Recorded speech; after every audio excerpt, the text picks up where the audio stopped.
কিন্তু আমিনা বলেন, আমার ছেলে মুহাম্মদ যেদিন থেকে আমার পেটে এসেছে, আমি আমিনার কোনো কষ্ট হয় নাই, বমির বাবা হয় নাই। সুবহানাল্লাহ। আমার পেট ভারী হয় নাই। আমার মুহাম্মদ যেদিন আমার পেটে এসেছে, আমি আমিনা টেরও পাই নাই, ওজনও বাড়ে নাই, খানার রুচি নষ্ট হয় নাই, আমার পেট একটু ভারী হয় নাই, মুখের রুচিও কমে নাই। বরং আমার পেটে যখন মুহাম্মদ ছিল, সাধারণ মানুষ যেভাবে মহিলারা চলাফেরা করে, মুহাম্মদ পেটে আসার পরও আমি সাধারণভাবে চলাফেরা করেছি। আমার কোনো কষ্টই হয় নাই। এই পৃথিবীর প্রত্যেকটা মার কষ্ট হয়। বাচ্চা পেটে রাখতে গিয়ে পৃথিবীর এমন কোনো মা নাই কষ্ট হয় নাই। কিন্তু আমেনা বলেন, আমার কষ্ট হয় নাই। বরং আমেনা বলেন, আমার মুহাম্মদ যখন আমার পেটে এসেছি, আমি একবার গেলাম কুয়া থেকে পানি তোলার জন্য। কুয়া থেকে বালতি দিয়ে পানি তুলতে হয়, কিন্তু আমি তাকায় দেখি আমার মুহাম্মদ আমার পেটে, আমি কষ্ট করে পানি তুলতে হবে। বালতিটা যখন নাকি আমি নিচে কুয়ার মধ্যে ছেড়ে দিলাম, রশি দিয়া ছেড়ে দিলাম। আমেনা বলেন, পৃথিবীর মানুষ শুনো, যখন আমি টান দিয়েছি, টাকায় দেখি অটিমুটি কে জানি বালতিটা আমার হাতের মধ্যে পৌঁছায় দিয়েছে। আমেনা বলেন, পৃথিবীর মানুষ, আমি ঘুমাচ্ছিলাম, ঘুমের মধ্যে হঠাৎ করে আমি তাকায় দেখি কে জানি আমার কানের মধ্যে আওয়াজ দিচ্ছে আর বলছে, আমেনা গো, তোমার পেটের মধ্যে যেই সন্তান আছে, এই সন্তান কোনো সামান্য সন্তান নয়, তোমার ছেলে হলো তামাম পৃথিবীর জন্য রাহমাতুল লিল আলামিন। সেই রাহমাতুল লিল আলামিন মহান আল্লাহ রাব্বুল আলামিন তোমার পেটের মধ্যে দিয়েছেন। ও আমেনা, আমি মহান আল্লাহ আমার পক্ষ থেকে তোমার ছেলের নাম রেখে দিলাম মুহাম্মদ। সুবহানাল্লাহ। আমেনা বলে, আমি ঘুমের মধ্যে ছিলাম, স্বপ্নে দেখলাম কে জানি আমাকে জানায় দিছে, আমেনা তোমার ছেলের নাম মুহাম্মদ রাখবা। সুবহানাল্লাহ। লক্ষ্য করে দেখুন, আল্লাহ নবী রাহমাতুল লিল আলামিন যেই দিন এই দুনিয়াতে আসবেন, প্রত্যেকটা মানুষ এই দুনিয়াতে আসার সময় কষ্ট হয়, মার প্রসব ব্যথা হয়। কিন্তু আল্লাহ নবী রাহমাতুল লিল আলামিন মার পেট থেকে বের হয়েছেন। আমেনা বলেন, আমার প্রসবের ব্যথা হয় নাই। সুবহানাল্লাহ, জোরে বলুন না। আমার কোন প্রসবের ব্যথা হয় নাই। এমন কি আমেনা বলেন, পৃথিবীর মানুষ শোনো, আমার ছেলে যখন এই দুনিয়াতে আগমন করেছি, আমি তাকায় দেখি আমার ছেলেকে গোসল দেওয়ানোর জন্য জান্নাত থেকে একজন, দুইজন নয়, তিনজন রমণী এসেছেন। তিনজন মহিলা আল্লাহ জান্নাত থেকে পাঠাইছেন। আমার ছেলে দুনিয়া আসে, আসার পরে এমন একটা আলোড়ন সৃষ্টি হয়েছে, তাকায় দেখি আমার ছেলের চেহারায় রুম পারস্যের দেওয়াল পর্যন্ত আমার ছেলের চেহারা গিয়ে বাড়ি লাগে। এত আকর্ষণ তৈরি হয়েছে। আমেনা বলেন, পৃথিবীর মানুষ শোনো, আমার ছেলে মুহাম্মদ যেই দিন এই পৃথিবীতে এসেছে, আমি তাকায় দেখি আকাশের তারকাগুলো আমার ঘরের কাছে এসে পড়েছে। সুবহানাল্লাহ। আমি তাকায় দেখি আকাশের তারকা আমার ঘরের কাছে, এত কাছে এসেছে। শুনো, আকাশের তারকাগুলো আমার ছেলের জন্মের সময় এত কাছে এসেছে, মনে হয়েছে আমি যেন নিজ হাত দিয়ে ধরতে পারবো, এত কাছে এসেছে। আমার ছেলে দুনিয়াতে আসার পরে আকাশের তারকা আমার ঘরের কাছে এসেছে। চিন্তা করে দেখেন, নবীর জন্মের সময় আকাশের তারকা নবীজির ঘরের কাছে এসেছে, এইটা তো আমাদের জন্মের সময় কখনো আসবে না। আসবে নাকি? রসুলের জন্মের সময় আকাশের তারকা রসুলের ঘরের কাছে। শাহজালালেরও জন্ম হয়েছে, শাহ পুরাণেরও জন্ম হয়েছে, শাহ মখদুমেরও জন্ম হয়েছে, বাইজিদ বুস্তামিরও জন্ম হয়েছে, কিন্তু আকাশের তারকা কখনো ঘরের কাছে আসে নাই। বড় বড় অলিদের জন্ম হয়েছে, ইমাম আবু হানিফার জন্ম হয়েছে, ইমাম আবু ইউসুফের জন্ম হয়েছে, ইমাম মুহাম্মদের জন্ম হয়েছে, বড় বড় অলিদের জন্ম হয়েছে, কিন্তু কারো জন্মের সময় আকাশের তারকা ঘরের কাছে আসে নাই। কিন্তু নবীর জন্মের সময় আকাশের তারকা ঘরের কাছে এসেছিল। বলুন তো দেখি, এটা কি আমল করা সম্ভব? আর যখন না, এটা কি আমল করা সম্ভব? আপনার আমার জন্মের সময় কি আকাশের তারকা, আকাশের তারা ঘরের কাছে আনা সম্ভব? তাহলে এই আলোচনাগুলাকে বলা হয় রসুলের জন্মের সময় যে ঘটনাগুলো ঘটেছিল। সামনে আসো, সামনে, সবাই সামনে। একজন যান না গিয়ে এটি সামনে লইয়ান। তো লক্ষ্য করে দেখেন, রসুলের জন্মের সময় আকাশের তারকা ঘরের কাছে এসেছিল।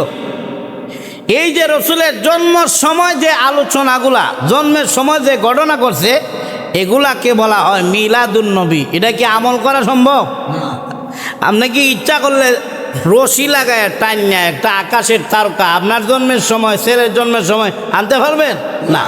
তাহলে মিলাদুন নবী এটা আলোচনার বিষয়, আলোচনা করলে সব, কিন্তু আমল করা সম্ভব না। হযরত আব্বাস বলেন, আমিও শুনলাম যে আমার ছেলে, আমার ভাতিজা মুহাম্মদ জন্মগ্রহণ করছে। আমিও গেলাম একটু দেখার জন্য। গিয়ে তাকায় দেখি আশ্চর্য চেহারা, এত সুন্দর চেহারা জীবনে কোনোদিন আমি আব্বাস দেখি নাই। সুবহানাল্লাহ বলেন। হযরত আব্বাস বলেন, শোনো, আমি তাকায় দেখি আমার ভাতিজা মুহাম্মদ কেমন জানি মুস্কি হাসে।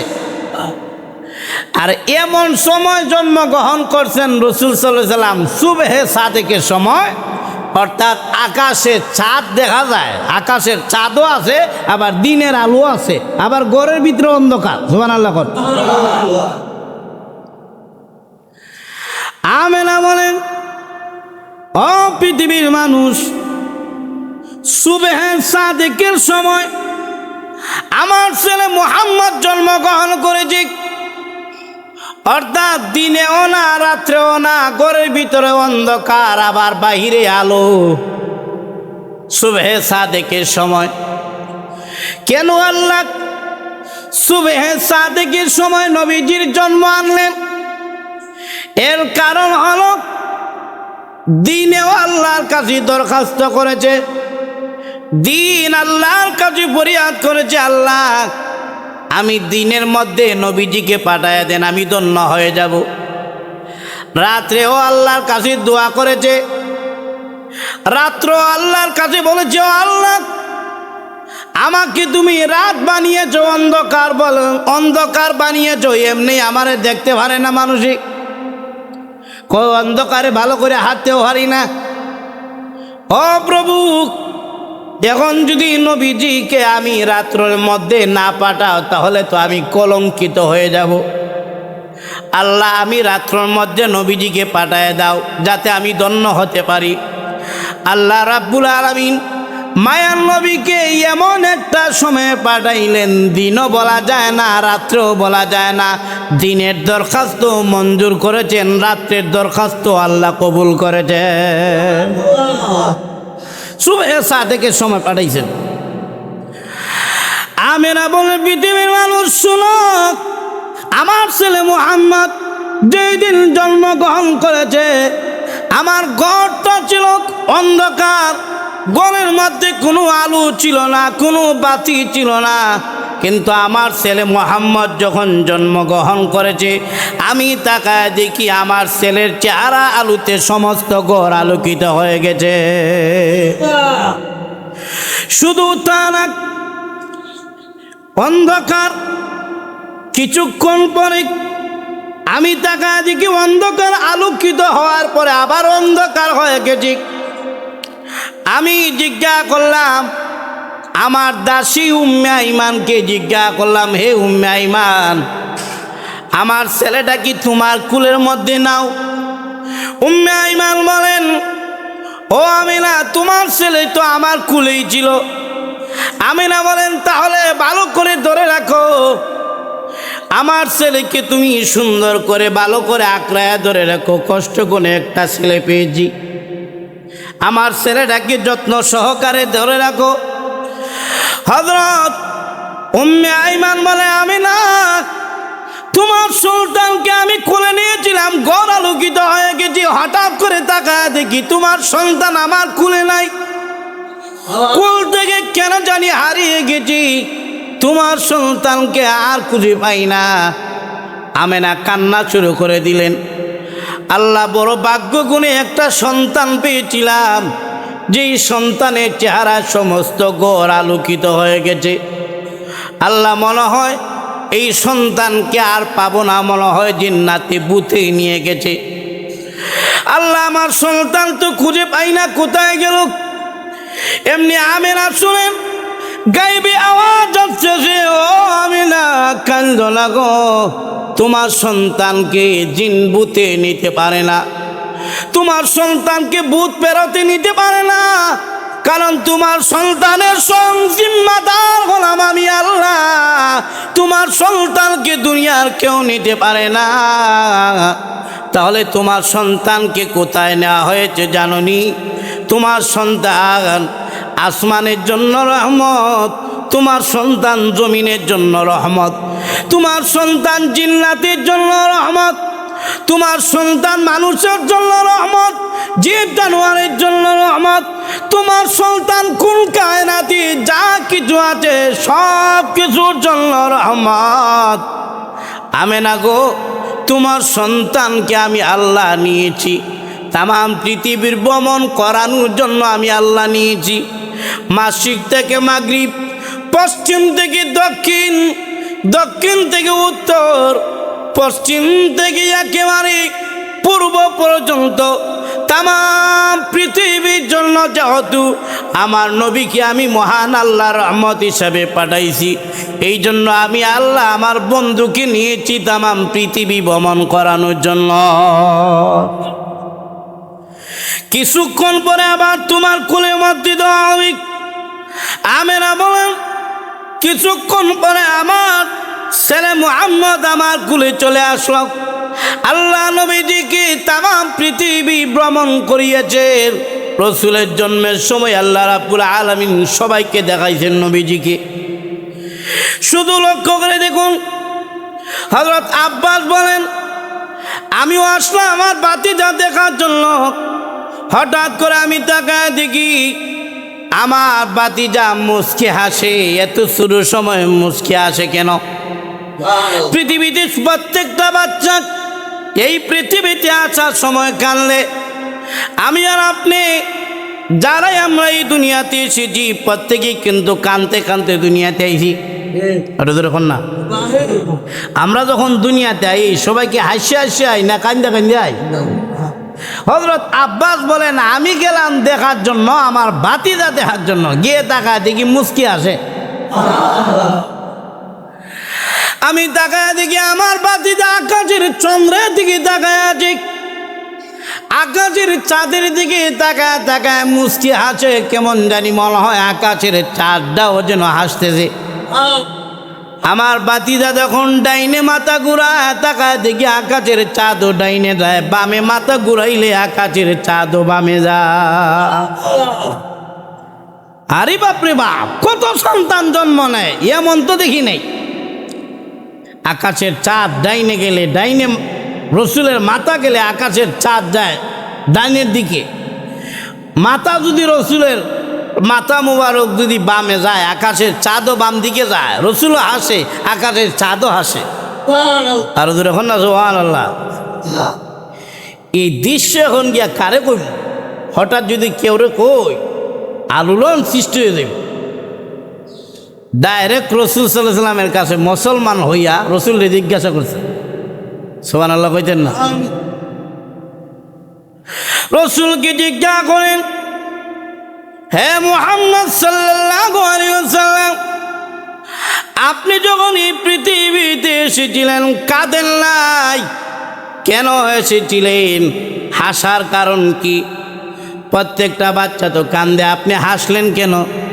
ওগো নবীজি, আপনার মাথা মুবারক ডাইনে গেলে আকাশের চাঁদও ডাইনে যায়, আপনার মাথা মুবারক বামে গেলে আকাশের চাঁদও বামে যায়, তাহলে এইভাবে এই ঘটনা কেন ঘটলো? আল্লাহর নবী ডাক যেমন, ও চাচা, প্রত্যেকটা বাচ্চা এই পৃথিবীতে আসার সময় কান্দে, আমি যাতে না কান্দি আকাশের চাঁদ দিয়ে মহান আল্লাহ আমাকে আনন্দ দিয়েছে। আল্লাহ জানা দিয়েছেন, আমি প্রত্যেকটা বাচ্চা দুনিয়াতে আসার সময় কানলে আপনি কানলে হবে না, কারণ আপনি হলেন রাহমাতুল লিল আলামিন।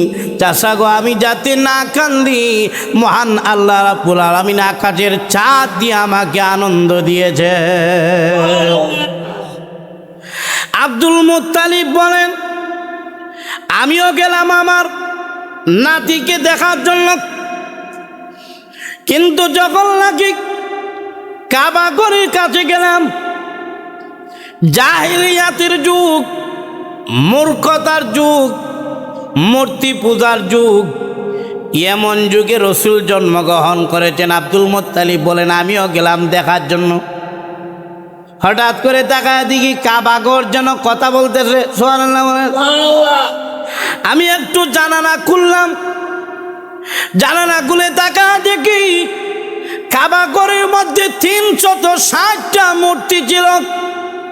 তাকায় দেখি 360টা মূর্তি ব্যঙ্গে কাবা ঘরের মধ্যে একেবারে সরে গেছে, গা একটাও নাই, সব পরে সমান হয়ে গেছি।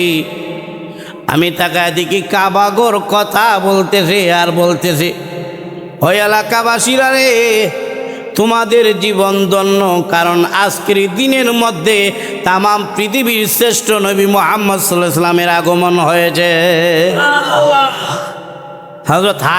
হযরত হালিমা বলেন, রসুলের দুধমা, এই কোন সন্তান যখন ভাই না, ওই এতিম বাচ্চাটারে লইয়া যাই। হযরত হালিমা এসেছিলেন সন্তান ভালক নিতে, ভালক সন্তান 2-1 বছরের লেগে নেয়। তায়েফের আবহাওয়া ভালো, এই জন্য সেখানে নিলে বাচ্চারা ভালো থাকে, মানুষের দেয়, বাচ্চা কাচ্চা দেয়, ভালক দেয়। হালিমা বলেন, আমি যখন কোনো সন্তান ভাই না, আর আমার কাফেলা সামনে চলে গেছে, আমার গুড়াও দুর্বল, আমিও দুর্বল, আমিও গরিব, আমার কাছে দিতে চায় না, যাই এতিম বাচ্চাটা লইয়া যাই।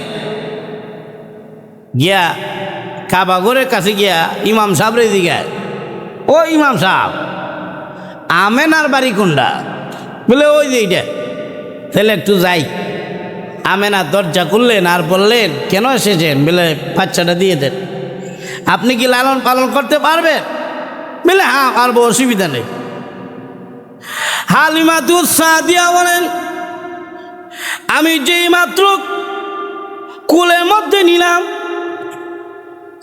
আমার কিন্তু আরেকটা বাচ্চা ছিল আব্দুল্লাহ।